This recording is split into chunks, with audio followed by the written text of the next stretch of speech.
তেলের কালোবাজারি রোধে প্রয়োজনে সর্বোচ্চ দণ্ডের ঘোষণা আইনমন্ত্রীর। রবিবার 18 জেলায় শুরু জরুরি হামের টিকাদান। ডক্টর ইউনূসকে রাজপথে নামতে বললেন নাহিদ ইসলাম। দুষ্টু গরুর চেয়ে শূন্য গোয়াল ভালো, প্রধানমন্ত্রীর নির্দেশনা জানালেন ফখরুল। তারেক রহমানকে নিয়ে বিস্ফোরক পোস্ট করলেন হাসনাত। স্বামীর মুখের দুর্গন্ধ নিয়ে থানায় স্ত্রীর অভিযোগ। ইরানে প্রবেশ করল মার্কিন বিশেষ বাহিনী। আমি আরিফ আক্তার পুষ্প, আপনারা দেখছেন টাইমস ফ্ল্যাশ।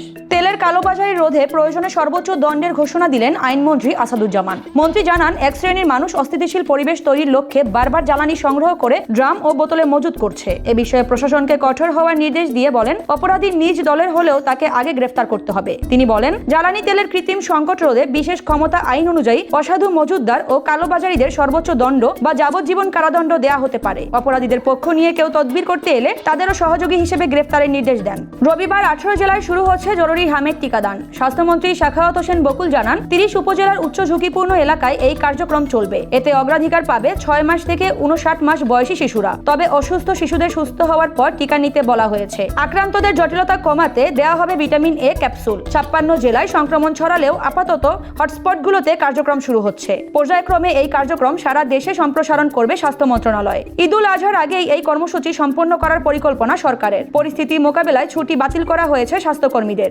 ডক্টর ইউনূসকে রাজপথে নামার আহ্বান নাহিদ ইসলামের। অন্তর্বর্তী সরকারের উপদেষ্টাদের উদ্দেশ্য করে বলেন, ইঞ্জিনিয়ারিং করে বিএনপিকে ক্ষমতায় বসিয়ে নিজ কাজে ফিরে যাওয়া চলবে না, বরং রাজপথে নেমে জবাবদিহি নিশ্চিত করতে হবে। নাহিদ অভিযোগ করেন, গুম প্রতিরোধ ও মানবাধিকারের মতো গুরুত্বপূর্ণ অধ্যাদেশ বাতিল করে বিএনপি জুলাই সনদ ও গণভোটকে তোয়াক্কা করছে না। আসন্ন অর্থনৈতিক মন্দার মুখে সরকার জনগণের পাশে না দাঁড়ালে টিকতে পারবে না বলেও সতর্ক করেন। দুষ্টু গরুর চেয়ে শূন্য গোয়াল ভালো, দলীয় শৃঙ্খলা নিয়ে প্রধানমন্ত্রীর এমন নির্দেশনা জানালেন মির্জা ফখরুল। মন্ত্রী বলেন, কোনো অপশক্তি যাতে বিএনপিকে আক্রমণ করার সুযোগ না পায়। বিএনপিতে কোনো দুষ্টু মানুষের ঠাঁই হবে না। বিএনপি সংস্কার চায় না, এমন একটি মিথ্যা অপপ্রচার চালানো হচ্ছে দাবি করে বলেন, বিএনপি শুধু সংস্কার চায় না, সংস্কার বাস্তবায়ন করবে। কেউ কেউ মুক্তিযুদ্ধকে খাটো করতে চায় অভিযোগ করেন মির্জা ফখরুল। তিনি বলেন, মুক্তিযুদ্ধ ও জুলাই অভ্যুত্থানকে ধারণ করেই বাংলাদেশ সামনে এগিয়ে যাবে।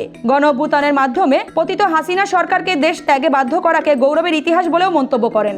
তারেক রহমানের দেশে ফেরা কার ওপর নির্ভরশীল ছিল জানতে চাইলেন হাসনাত আব্দুল্লাহ। ফেসবুকে লিখেছেন, যাদের সিদ্ধান্তে দেশে ফিরেছেন, গুম ও মানবাধিকার অধ্যাদেশ বাতিলের ক্ষেত্রেও তাদের কোনো প্রভাব ছিল কিনা তা পরিষ্কার নয়। দেশে ফেরার মতো গুরুত্বপূর্ণ সিদ্ধান্ত যদি অন্যদের ওপর নির্ভরশীল হয়, তবে রাষ্ট্র পরিচালনাতেও তিনি কতটা স্বাধীন সে প্রশ্নও তোলেন। প্রধানমন্ত্রী নিজস্ব সিদ্ধান্তে দেশ পরিচালনা করছেন নাকি নেপথ্যে অজ্ঞাত কেউ প্রভাব বিস্তার করছে, এ নিয়ে সংশয় প্রকাশ করেন এনসিপির এমপি। তার নিজের বাইরে কারা এসব সিদ্ধান্তে ভূমিকা রাখছেন সেই প্রশ্ন উত্থাপন করা হয় ওই পোস্টে। স্বামীর মুখের দুর্গন্ধ নিয়ে থানায় অভিযোগ করলেন স্ত্রী। চাঁদপুরের শাহরাস্তি উপজেলায় এই ব্যতিক্রমী ঘটনায় এলাকায় চাঞ্চল্যের সৃষ্টি হয়েছে। অভিযোগকারী জানান, দীর্ঘদিনের অনুরোধ সত্ত্বেও স্বামী হেলাল আলী দাঁত পরিষ্কার না করে উল্টো তাকে গালিগালাজ ও মারধর করতেন। এতে দাম্পত্য জীবনে চরম অশান্তি ও মানসিক যন্ত্রণা তৈরি হয়। দীর্ঘদিনের এ সমস্যার কারণে একসাথে বসবাস কঠিন হওয়ায় তিনি আইনি পদক্ষেপ নেন। বিষয়টি নিশ্চিত করেছেন শাহরাস্তি থানার ওসি। দম্পতি বয়স্ক হওয়ায় থানায় ডেকে এই বিচিত্র সমস্যার সমাধান করে দিয়েছে পুলিশ।